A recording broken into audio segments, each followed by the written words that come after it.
What's up, everybody? Tech Chucker here, and today I've got a blast from the past for you. It's a review of the Marvel Select Abomination figure.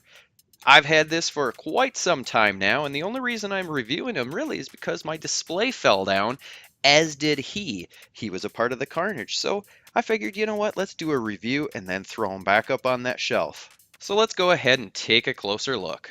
Alright, so this is going to be a pretty short review, but let's take a look at the articulation first. His head is on a ball peg, and he's able to look side to side with no real issues, except it is at a weird angle. He's not really able to look up much at all. I mean, that's really hindered. He's able to get his head down a little bit, not a whole lot. There's just a little bit of tilt.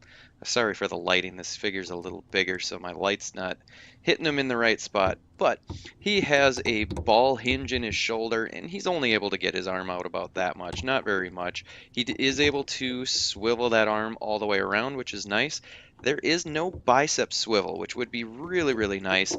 He's got a single joint in his elbow. Mine's getting a little bit loose, and it's not even 90 degrees. And then he's got a peg joint in the wrist, which works pretty good. There is no ab crunch, but there is a waist swivel, and that works pretty good.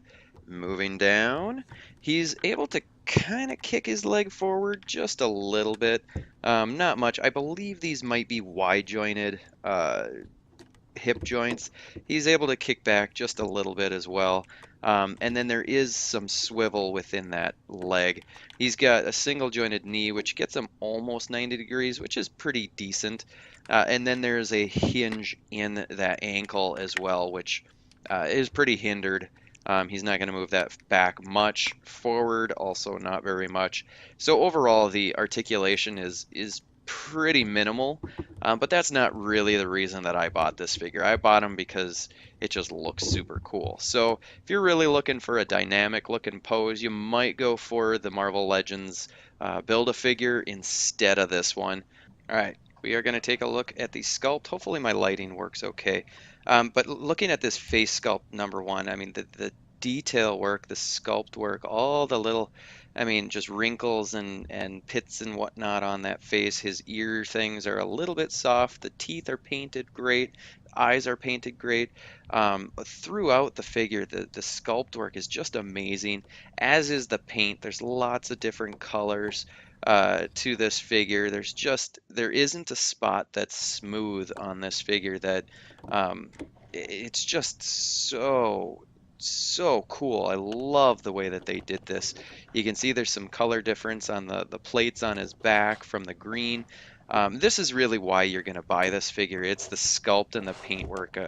They just did an amazing job. Even the claws, number one, they're sculpted in such a way that they're kind of sharp, but they've got color variation and some shading in there, which is so cool. I mean, just look at that. You get different levels of yellow and cream in there. It's so cool. The one thing that is a little blah is the belt and the pants or whatever, the underwear. But you know, I can totally look past that. The other thing too is it looks like the leg is sculpted as such that there would be an upper thigh cut, but there really isn't. But I'm okay with that. The feet are sculpted really nicely. There's just so much detail, great paint work. It's awesome. The figure, it doesn't have peg joints or peg holes, but why would it need that?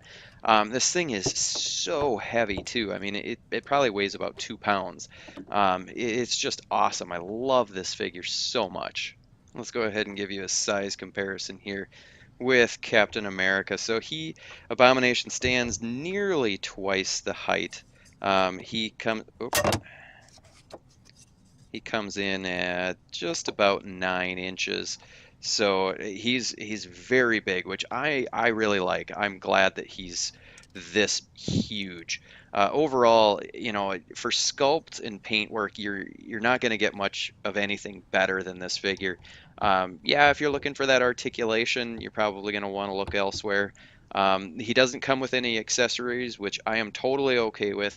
I love this figure. It's just such an awesome looking figure. It's a great piece to add to your collection. Make sure your shelf can handle the extra weight, because he is a beefy little guy, or a beefy big guy, I should say. Alrighty, folks, I hope you enjoyed this review. I hope it was helpful. And until next time, I'll see you guys later. Alrighty folks, I hope you liked this video. If you did, go ahead and hit that like button. If you haven't already done so, click the subscribe button. Check out some of my other videos. You can see them right up here and down here. Also, check out the featured video that I've got here. Every single video I'm going to feature someone else's video. Somebody who has a channel, either it's an up-and-comer like myself or somebody who's an old pro. Whatever it is, it's going to be awesome. So make sure you go check it out, like their content, subscribe to their channel, and until next time, I'll see you later. Tech Checkers Brain Blast.